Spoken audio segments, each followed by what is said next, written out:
नमस्कार दोस्तों। तो यूपीएससी मंजिल बाय अनअकैडमी चैनल पर आपका बहुत बहुत स्वागत है। आज की वीडियो जो है वो स्पेसिफिकली बेस्ड होने वाली है सोर्स मैपिंग के ऊपर। यहाँ पर इस वीडियो के अंदर हम वर्क करने वाले हैं कि कैसे ओवर द ईयर्स पीआईबी का जो रेलेवेंस है वो बहुत तेज़ी से बढ़ता जा रहा है। एक ज़माना था जब हमारे टाइम पर जब हम अपना अटेम्प्ट दे रहे थे, आप देखोगे 15, 16, 17, 18 इन ईयर्स के अंदर जो करंट अफेयर्स पढ़ने का तरीका होता था वो बहुत सिंपल सा होता था। कई सारे तरीके मैं आपको एक एक करके सारे बता देता हूँ। आपने देखा भी होगा कि या तो आप द हिंदू न्यूज़पेपर जो है उस समय आता था। अगर आपको द हिंदू समझ आता है, आपको बैकग्राउंड खुद से आप पढ़ सकते हो, उसका स्टैटिक रिलेशन जो है वो आप खुद से पढ़ सकते हो, तो आप द हिंदू पढ़ लीजिए, वो सबसे बेस्ट होता था।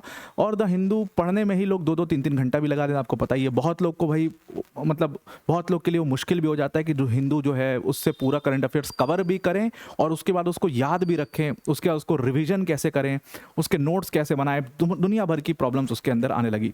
तो उसके बाद लोगों ने अदर तरीका खोजना शुरू किया। तो इसका एक सबसे बेस्ट तरीका निकल करके ये आया कि यार आप किसी भी एक कोचिंग इंस्टीट्यूट, सबके ऑलमोस्ट सेम कंटेंट आपको करंट अफेयर्स में मिलेगा, तो किसी भी एक कोचिंग इंस्टीट्यूट का आप जो उनकी मंथली बुकलेट आती है उसको फॉलो कर लीजिए और उसके जो इंपॉर्टेंट आर्टिकल्स हैं वो सब कुछ आपके लिए करके दे देते हैं। उसमें वो सब कुछ ऑब्वियसली मतलब सारी चीज़ें वो ऑलमोस्ट कर देते हैं आपके लिए कि आर्टिकल रहेगा, उसका स्टैटिक रेलेवेंस भी रहेगा, उससे एक एमसीक्यू भी बना के आपको दे देते हैं। तो ये दुनिया भर की चीज़ें वो आपके लिए कर देते हैं वहाँ पर। तो आप कोई एक कोचिंग इंस्टीट्यूट का मटेरियल फॉलो कर लेते हो, मंथली मैगजीन फॉलो कर लेते हो, या एक तरीका ये होने लगा बाद में, इसको काफ़ी 2016-17 से तो इसका बहुत चलन शुरू होने लगा और वो भी तब शुरू हो गया जब जियो ने फ्री कर दिया डेटा वेटा। तो ये पर डे आपको 2.5 GB डेटा जो है वो फ्री में मिल जाता था। तो वहाँ से चलन शुरू हुआ कि हम द हिंदू पढ़ तो नहीं पा रहे लेकिन हम इसका एनालिसिस देख लेते हैं और उसके नोट्स बना लेते हैं, तो हमें समझ में आ गया अगर इससे क्वेश्चन आएगा तो हम कर पाएंगे। तो द हिंदू एनालिसिस लोग फॉलो कर लेते हैं या वीकली करंट अफेयर्स फॉलो कर लेते हैं। तो आपके पास सारे ऑप्शन है, या तो आप डेली करंट अफेयर्स फॉलो करिए, या तो आप वीकली फॉलो कर लीजिए, या तो आप मंथली फॉलो कर लीजिए। इस तरीके से आपके पास उस समय ऑप्शन होते थे। लेकिन ओवर द ईयर्स अगर आप पिछले 2-3 साल से उठा करके अगर आप यूपीएससी के पेपर्स को देखोगे तो आपको उससे एक चीज समझ में आएगा कि यूपीएससी ने पीआईबी के रेलेवेंस को लगातार बढ़ाते जा रहे हैं और वो पीआईबी से वर्बैटिम मतलब एकदम बिल्कुल वर्ड टू वर्ड उठा करके स्टेटमेंट बना करके क्वेश्चन पूछ ले रहे हैं। जैसे एकदम सिंपल ऐसा एनसीईआरटी के साथ होता है। आपने देखा होगा कि एनसीईआरटी को हम क्यों इतना ज़्यादा पढ़ते हैं या उसकी इंपॉर्टेंस हम क्यों इतना ज़्यादा बताते हैं, क्योंकि हमें पता है कि एनसीईआरटीज में जो डेटा दिया हुआ है वो गवर्नमेंट का डेटा है, because NCERT is a government booklet, kind of a government booklet. तो उससे जो चीज़ आएंगी जाहिर सी बात है वो बिल्कुल ऑथेंटिक होगी, उसके अंदर जो चीज़ दी है एकदम बिल्कुल ऑथेंटिक है और वहीं से जो आपके पेपर्स जो आपका पेपर बना रहे हैं वो लोग भी उसको रिलाई करते हैं। तो इसीलिए हम एनसीईआरटीज की जो रेलेवेंस है काफ़ी ज़्यादा बड़ी है। आप देखते हो कि एक लाइन जो है बच्चे उसमें रटने की कोशिश करते हैं, उसमें जो डेटा दिया होता है उसको रटने की कोशिश करते हैं, इवन उसमें डायग्राम जो दिए हुए हैं उससे कई बार यूपीएससी क्वेश्चन उठा करके पूछ लेता है। ठीक वैसा ही कुछ हिसाब किताब अब पीआईबी का हो चुका है। इस बार जब हम पूरा पेपर का सोर्स देख रहे थे उठा करके तो मुझे 2 चीज़ें समझ में आई। एक कि पीआईबी का रेलेवेंस इस बार तो बहुत ज़्यादा था 2026 के क्वेश्चन पेपर में, जो कि अभी आपको मैं क्वेश्चन दिखाऊंगा, अभी एक क्वेश्चन मैं आपको दिखा करके बताने की कोशिश करूंगा कैसे पीआईबी पढ़ना है। दूसरी चीज कि लगभग 60 से 65 क्वेश्चन पीआईबी से पूछे गए, यानी कि पीआईबी में उसका जिक्र था और वहां से उस करंट बेस्ड कुछ स्टैटिक या तो स्टेटमेंट बनाया गया या तो एकदम एग्जैक्ट वर्ड टू वर्ड उठा करके स्टेटमेंट बना दिया गया। और उसके साथ साथ अगर आप देखेंगे तो पीआईबी की एनालिसिस बहुत ज़्यादा ज़रूरी हो चुकी है। इसीलिए अब इस वीडियो के बाद एक बड़ी अनाउंसमेंट होने वाली है जिसकी वीडियो कल आएगी आपके लिए, जहां पर हम पीआईबी एनालिसिस की एक पूरी सीरीज इसी यूपीएससी मंजिल बाय अनअकैडमी चैनल पर लेकर के आ रहे हैं। अब आप कहोगे ये तो एनालिसिस बहुत सारे लोग कर रहे हैं, हम उनको क्यों फॉलो नहीं करें और आपको क्यों फॉलो करें या इस चैनल को हमें क्यों फॉलो करना चाहिए? क्योंकि मुझे भी पता है और आपको भी पता है कि आप अभी बिगिनर हो। इस चैनल पर जो भी हमारे साथ बच्चे हैं वो सारे बिगिनर्स हैं। अदर चैनल्स पर जो पीआईबी एनालिसिस हो रही है उनका एक लेवल है, वो एग्जैक्टली जैसे मान लीजिए वो आपको यूपीआई के ऊपर एक पूरा आर्टिकल पढ़ा रहे हैं तो उनको ये पता है कि यूपीआई इसको पता है, डिजिटल इंटरफेस इसको पूरा समझ आता है, इसको डिजिटल करेंसी इस बच्चे को पूरी तरीके से समझ आती है, इसको उसकी इकोनॉमिक्स पूरी तरीके से समझ में आती है, तो मुझे सिर्फ आर्टिकल इसको एक्सप्लेन करना है। लेकिन हम इस चैनल के ऊपर वैसा बिल्कुल भी नहीं करेंगे। हम अपनी पीआईबी सीरीज के अंदर आपको करंट का जो आर्टिकल होगा उसका पूरा बैकग्राउंड, पूरा ए से जेड तक पहले उसका पूरा बैकग्राउंड बताएंगे। अगर मान लीजिए ग्रीन हाइड्रोजन पर आर्टिकल हम कर रहे हैं तो ग्रीन हाइड्रोजन क्या है, उसकी सिग्निफिकेंस क्या है, हमारे टारगेट्स क्या हैं, क्यों बेटर है, बाकियों से क्यों बेटर है, ये सारी चीज़ें हम वहाँ पर डिस्कस करेंगे और उसके बाद उसके करंट रिलेवेंस के ऊपर आएंगे। यानी कि आपका पूरा करंट प्लस स्टैटिक पूरी तरीके से इस पूरी सीरीज में कवर होता रहेगा और ये सीरीज लाइव होगी आपके लिए। दूसरी एक और बड़ी अनाउंसमेंट है कि जो हमारी पॉलिटी की सीरीज थी वो दोबारा से स्टार्ट हो रही है, क्योंकि उसमें हम पार्लियामेंट तक पहुंच गए। अब 10-15 लेक्चर्स के अंदर मैं उस पूरी सीरीज को खत्म भी कर दूंगा। तो जो बच्चे उसके लिए कमेंट कर रहे थे उनको भी बता दें कि मंडे से ये दोनों सीरीज जो है आपके लिए पूरी तरीके से डेडिकेटेडली दोबारा से स्टार्ट हो जाएंगी और पीआईबी सीरीज मंडे से स्टार्ट होगी, जिसको आप रोज फॉलो करिएगा। बहुत बड़ा इसको नहीं रखेंगे सेशन को, सेशन छोटा ही रहेगा आपका, 40 मिनट 1 घंटे का सेशन रहेगा। और अगर आप इसको फॉलो करते हो तो आप उसके स्टैटिक पार्ट को भी समझ जाओगे और उसके करंट रेलेवेंस को भी समझ जाओगे और उसके बाद आपके लिए सवाल करना आसान होगा। अब मैं आपको एक एक क्वेश्चन और उसका पीआईबी से सीधा रिलेशन यहां पर दिखाता हूं। वीडियो में आगे जाने से पहले एक बड़ी अनाउंसमेंट है अनअकैडमी टीम की तरफ से कि क्यूईपी मेंस प्रोग्राम अनअकैडमी ने अपना लॉन्च कर दिया है, जो कि मेंस के छात्रों के लिए है, जिसका कॉस्ट 8,999 है। इसके अंदर आपको लाइव लेक्चर्स मिलते हैं जो कि specifically mains focused live lectures होंगे, मेंस की हैंडआउट्स होगी, लाइव आंसर इवैल्यूएशन होंगे एजुकेटर्स द्वारा और आंसर जो इवैल्यूएट होंगे वो आपको 48 घंटे में वो इवैल्यूएशन आपका हो जाएगा। फिर कॉपी सबमिट करने के बाद 48 घंटे के अंदर आपको इवैल्यूएशन मिलेगा, लाइव इवैल्यूएशन भी इसके अंदर आपको मिल जाएगा। तो और उसके बाद जो टॉपर्स हैं उनके भी 20 सेशंस इसके अंदर रखे गए हैं, तो इसको आप जरूर से ज्वाइन करिए। लिंक इसका आपको हमने डिस्क्रिप्शन में दे दिया है। अब यहां पर आप पहला क्वेश्चन देखिए, ये क्वेश्चन है आपका जहां पर 4th biennial update report, India की 4th बायएनियल अपडेट रिपोर्ट के बारे में ये चर्चा कर रहे हैं। ये जो क्वेश्चन है इसका सेकंड स्टेटमेंट आपको दिखाई दे रहा होगा। ये सेकंड स्टेटमेंट कह रहा है कि India 4th biennial update report submitted in दिसंबर 2024 recorded around 8% decrease in green house gas emissions. इन्होंने कहा कि 2019 से 2020 में जब हम गए तो ग्रीन हाउस गैस एमिशंस जो है वो अराउंड 8% डिक्रीज हुए। अब ये पूरा एकदम एग्जैक्ट वर्ड टू वर्ड इन्होंने उठाया हुआ था पीआईबी से। अब यहाँ पर आप पीआईबी का ये आर्टिकल देखिए, ये आर्टिकल है जनवरी का, लगभग 2 जनवरी 2025 का ये आर्टिकल है। वहाँ से एकदम वर्बैटिम उठा करके इन्होंने इसको डाल दिया। अब इसमें देखिए क्लियरली यहाँ पर लिखा हुआ है, अगर आप पहली लाइन पढ़ेंगे तो एकदम क्लियरली इन लोगों ने लिख दिया है कि India's green house gas emissions decreased by 7.93% in 2020 with respect to 2019। और एग्जैक्टली सेम स्टेटमेंट यहां पर आपको दिखाई दे रहा है, जहां पर अराउंड 8% का डेटा यहां पर दिया हुआ है। अगर हमने ये पढ़ा होता और हमें थोड़ा बहुत याद होता तो हम आराम से इसको इस तरीके से टिक मार सकते थे कि ये करेक्ट है। तो कहने का मतलब ये है, और इसके दो बाकी के 2 स्टेटमेंट है वो भी इस आर्टिकल से बनेंगे। जैसे कि अब इसी आर्टिकल को आप, ये पहला स्टेटमेंट यहाँ पर जो दिया हुआ है कि इसमें एक टारगेट दिया हुआ है 2070 तक का।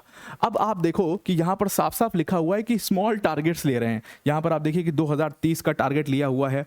उसके बाद आप देखो कि इसका पूरा एजेंडा ये था कि हम स्मॉल टारगेट्स लेंगे और स्मॉल टारगेट से इस एमिशन को खत्म करेंगे, कट करने की कोशिश करेंगे। तो 2070 एक बहुत ही लंबा टारगेट था यहाँ पर जो दिया हुआ था, विच वी कैन डू। इसका मतलब हमें पीआईबी सिर्फ पढ़ना नहीं है, पीआईबी पढ़ने के साथ साथ हमें एनालाइज भी करना होगा। इसी तरीके से उसको एनालाइज हम करेंगे कि ये इसका पूरा एम क्या है, इसका ऑब्जेक्टिव क्या है, इसका गोल क्या है, ये लॉन्ग टर्म टारगेट्स देख रहे हैं या शॉर्ट टर्म टारगेट्स देख रहे हैं, उस तरीके से इसको कवर किया जाएगा। ठीक इसी तरीके से हम अपनी सीरीज के अंदर भी इसको कवर करेंगे कि हम पहले तो आर्टिकल पढ़ेंगे, उसके बाद उसका जो स्टैटिक रेलेवेंस है अगर तो उसको पहले कवर करेंगे, उसके बाद आर्टिकल को समझेंगे तब आपको समझ में आएगा, और उसके बाद फिर उसका हम एनालाइज भी करेंगे। एनालाइज करके उसका समरी 1-2 पॉइंट हम निकालेंगे कि भाई ये होगा, ये होगा, ये होगा, और वो चीज़ें आप नोट करोगे, तब जा करके ऐसे क्वेश्चंस बनेंगे। तो अगर हमने इस आर्टिकल को इस तरीके से इतने डेप्थ में, इतने डिटेल में अगर किया होता तो हमारा ये सवाल आराम से हम बना सकते थे। अब आप थर्ड स्टेटमेंट भी देख लीजिए, climate resilience development necessarily depends on quick and short term achievement. मैं आपको कह रहा था ना, ये कहीं पे ना ये स्टेटमेंट एकदम एग्जैक्टली सेम नहीं दिया होगा, ये आपको थोड़ा सा दिमाग लगाना पड़ेगा कि ये शॉर्ट टर्म अचीवमेंट देख रहा है, ये शॉर्ट टर्म एमिशन टारगेट्स देख रहा है। वो चीज़ आपको कहाँ से पता चल रही है? इन आर्टिकल से पता चल रही है। जो reduction in carbon dioxide emission है, ये जो आर्टिकल है ये भी पीआईबी का आर्टिकल है, इसके अंदर आपको शॉर्ट टर्म वहां पर गोल्स दिखाई दे रहे हैं। सेकंड क्वेश्चन आप देख लीजिए, सेकंड क्वेश्चन है यूपीआई के ऊपर। अब ये यूपीआई और डिजिटल इंटरफेस के ऊपर, डिजिटल करेंसी के ऊपर क्वेश्चन है। आरबीआई की डिजिटल करेंसी और यूपीआई को एक तरीके से कंपेयर किया हुआ है। आप इसके स्टेटमेंट्स अगर आप पढ़ोगे तो एक्चुअल में ये भी पिक कहाँ से किया हुआ है? ये पिक यहाँ से किया हुआ है। हाँ, एनपीसीआई से खूब ये क्वेश्चन पूछते हैं। अब यहाँ पर 10 साल हुए थे, यूपीआई को 10 साल हो गए थे, जब भी 10 साल, 15 साल, 20 साल, 25 साल ऐसे होता है, यूपीएससी उनसे क्वेश्चंस पूछता है। तो पीआईबी ने इसके ऊपर पूरा डिटेल में एक पूरा अपना आर्टिकल किया था, काफ़ी डिटेल में। आर्टिकल बहुत लंबा था जिसके अंदर कई सारे स्टैट्स थे, डेटास थे। आप देखोगे पूरा डेटा लोडेड, पूरा डेटा लोडेड, हर लाइन में आपको डेटा मिलेगा ऑलमोस्ट यहाँ पर। तो पूरा डेटा लोडेड ये पूरा आर्टिकल था। तो इतना डेटा एक आर्टिकल में जहाँ पर होगा, आप कैसे इसको याद रखोगे? जाहिर सी बात, अपना दिमाग लगाइए, आप कैसे इतना डेटा याद रख लोगे? यूपीएससी ने आप देखो कितना सही गेम खेला, एक भी डेटा आपसे नहीं पूछा। इस पूरे क्वेश्चन में आपको कहीं भी एक भी डेटा दिखाई नहीं दे रहा है। यूपीएससी ने क्या पूछा? यूपीएससी ने इसका कंसेप्चुअल एनालिसिस पूछा। आप देखिए, in case of UPI settlement for end users happen instantly as the money gets immediately debited. बहुत सिंपल लैंग्वेज में इन्होंने कहा कि यूपीआई से ये होता है और क्रेडिटेड, बट डिजिटल रुपी में there is no settlement as the wallet balance goes transfer to another wallet. Digital rupee में ये होता है, यूपीआई में ये होता है। कंसेप्चुअल क्वेश्चन, कंसेप्चुअल स्टेटमेंट यहां पर दे दिया। तो क्योंकि उनको भी पता है कि इतना डेटा ह्यूमनली पॉसिबल नहीं है किसी के लिए याद रखना, तो हम इसको इतना डेटा लोडेड नहीं बनाते हैं इसको, बल्कि अब जिसने इसको डेटा बेस्ड पढ़ा होगा वो तो यहाँ पर आते ही गुल हो जाएगा, क्योंकि उसको कुछ नहीं समझ में आएगा ये कंसेप्चुअल क्या है। अगर उसको यूपीआई और डिजिटल करेंसी का कंसेप्ट ही नहीं पता है तो वो इतना डेटा रट के भी इस क्वेश्चन को नहीं सॉल्व कर पाएगा। तो हेंस हमें क्या करना होगा? हमें सिर्फ और सिर्फ आर्टिकल को नहीं, इसीलिए मैं बार बार कह रहा हूं कि सिर्फ और सिर्फ आर्टिकल को पढ़ करके हमारा कुछ भी नहीं होगा जब तक हम इसका स्टैटिक पोर्शन कवर नहीं करेंगे। और स्टैटिक से मेरा मतलब क्या है? जब तक हमें इसकी कंसेप्चुअल अंडरस्टैंडिंग नहीं होगी। So you don't have to only do current affairs. अब देखो क्या दिक्कत क्या है ना हमारे साथ। अब इस बार क्या हुआ, करंट लोडेड पेपर आ गया 2026 का। तो करंट लोडेड पेपर आ गया तो हम कहेंगे 27 में भी आएगा, तो हम पूरा current current current current current पूरा उसका बाजा बजाने लगेंगे और फिर हम दिक्कत में फंसेंगे 27 में। जाहिर सी बात है, यूपीएससी अनप्रेडिक्टेबल है, कुछ भी कर सकता है। तो हेंस करंट, क्योंकि काफ़ी ज़्यादा करंट लोडेड पेपर था, तो करंट तो लेकर चलो साथ में, लेकिन उसके साथ साथ आप इसको मत छोड़ो, क्योंकि हो सकता है नेक्स्ट ईयर यूपीएससी आपको फिर से गच्चा दे दे। तो इसीलिए हमें ये तो कवर करना ही करना है, कंसेप्चुअल अंडरस्टैंडिंग तो होनी ही चाहिए, तभी जाकर के मज़ा भी आता है पढ़ने में। तो ये क्वेश्चन जो है वो पूरी तरीके से कंसेप्चुअल अंडरस्टैंडिंग से बनेगा। तो we have to look at the comparison of UPI and digital currency. वो जब आप देखोगे, जब आप वो उसको समझ जाओगे तो ये क्वेश्चन आपके लिए हलवा हो जाएगा। आप देखिए थर्ड स्टेटमेंट भी उसने बिल्कुल पूरा कंसेप्चुअल अंडरस्टैंडिंग पर बनाया है। UPI transactions are recorded by banks and reflected in bank statements, but in case of digital rupee no data is captured in bank statements as transactions are from one wallet to another. तो bank का क्या role है UPI के अंदर और bank का क्या role है डिजिटल करेंसी, डिजिटल रुपी के अंदर, वो भी यहाँ पर पूछा गया, which is another conceptual statement. So अगर हमने ये आर्टिकल पढ़ा होता और इसी आर्टिकल को रिलेट करके हमने अपना स्टैटिक पूरा पढ़ा होता तो हम ये क्वेश्चन भी कर सकते थे। Kind of a doable question था ये। उसके बाद इसके अलावा ये तीसरा क्वेश्चन देखिए, क्रिटिकल मिनरल्स और रेयर अर्थ एलिमेंट्स। इंडिया पिछले 10 साल, पिछले 5 साल में स्पेशल फोकस इंडिया ने दिया हुआ है अपना रेयर अर्थ एलिमेंट्स के ऊपर और क्रिटिकल मिनरल्स के ऊपर, उसकी माइनिंग, उसके लिए अलग अलग प्रोग्राम। और सबसे ज़्यादा फेमस क्या है इसमें? National critical mineral mission. तो जाहिर सी बात थी इसके ऊपर क्वेश्चन आना था। पीआईबी ने इसके ऊपर पूरा इसको कवर किया था। सबसे पहले तो ये आर्टिकल देखिए 30 अप्रैल का, इसके अंदर critical mineral security 58 companies eligible for recycling scheme, 58 companies eligible for recycling scheme. और इसके अंदर क्या लिखा हुआ उन्होंने साफ साफ, अब ये आप सेकेंड स्टेटमेंट देखिए।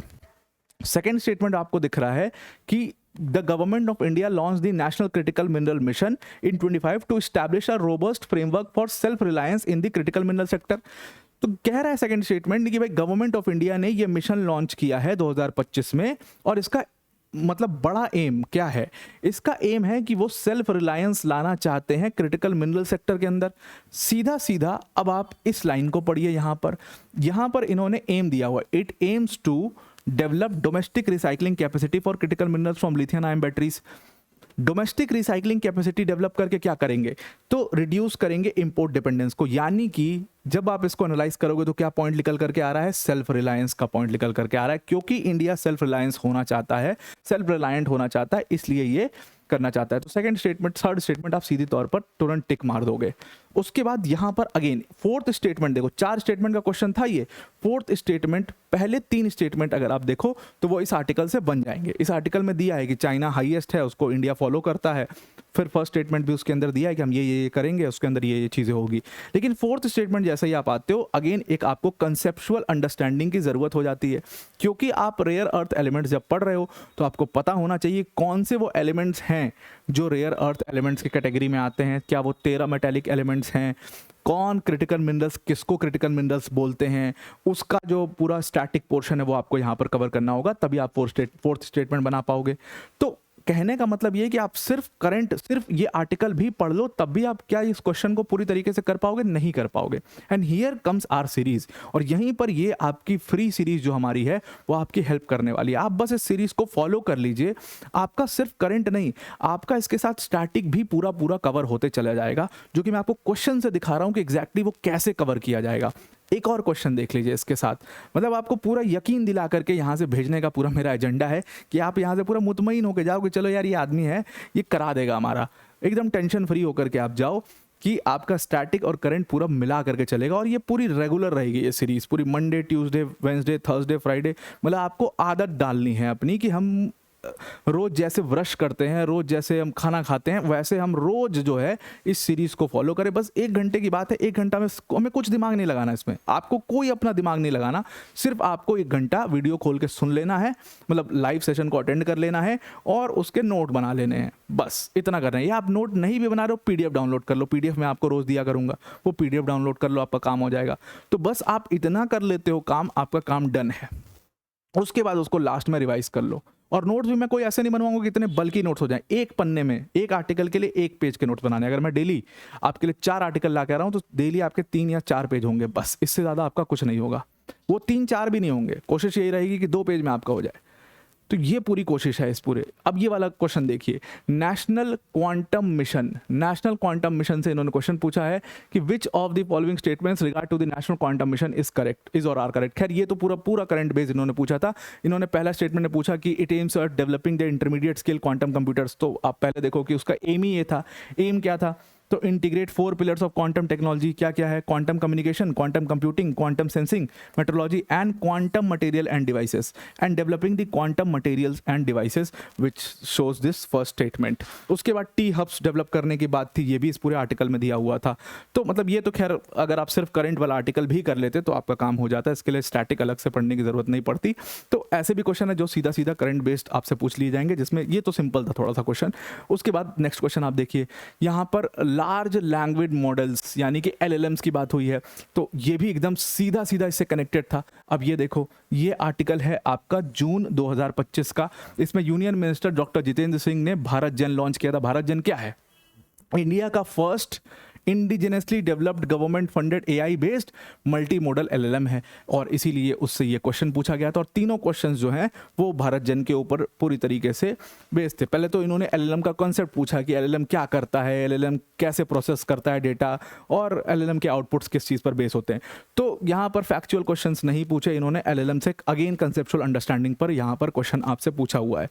तो हमें पता होना चाहिए LLMs क्या है, कैसे प्रोसेस करता है, कैसे वर्क करता है, वो हमें पता होना चाहिए। तो अगेन कहने का मतलब कि आर्टिकल पढ़ना और उसको एनालाइज करना, उसको डिटेल में आपको तक को समझना, और उससे कैसे क्वेश्चंस बन सकते हैं वो उसकी अंडरस्टैंडिंग हमें होनी चाहिए। इसीलिए हर क्वेश्चन को एनालाइज करना बहुत इंपॉर्टेंट होता है, जो कि हम आपके लिए कर रहे हैं। पहले मैंने एक और वीडियो किया था जहाँ पे मैंने आपको कई सारे क्वेश्चंस के टाइप्स दिखाए थे कि इस टाइप का क्वेश्चन पूछा गया, इस टाइप का क्वेश्चन पूछा गया।